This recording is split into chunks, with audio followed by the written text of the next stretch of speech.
It is such an honor to be standing here before you today, and I promise I won't be long-winded. It's hard to not feel overwhelmed by the gravity of all this.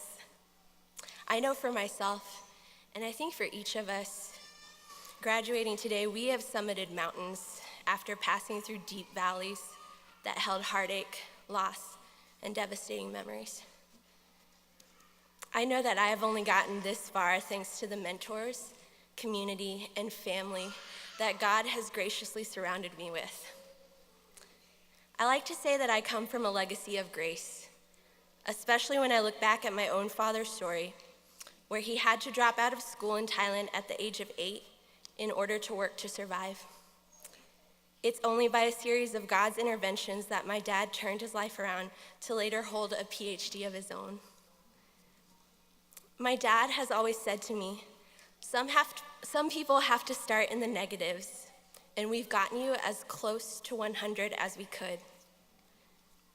It's here at Indiana Wesleyan that I've honed my skills and shaped an integrated worldview to do something with that 100 that I've been gifted with.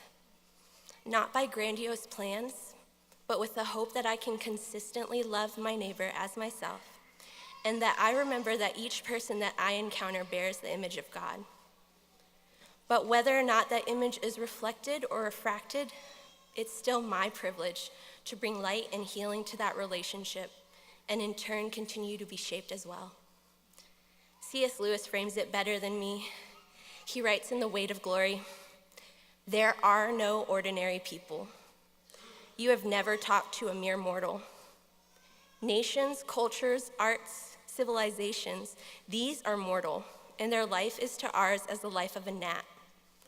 But it is immortals whom we joke with, work with, marry, snub, and exploit. Immortal horrors or everlasting splendors. Next to the Blessed Sacrament itself, your neighbor is the holiest object presented to your senses. If he is your Christian neighbor, he is holy in almost the same way, for in him is also Christ, the glorifier and the glorified. Glory himself is truly hidden."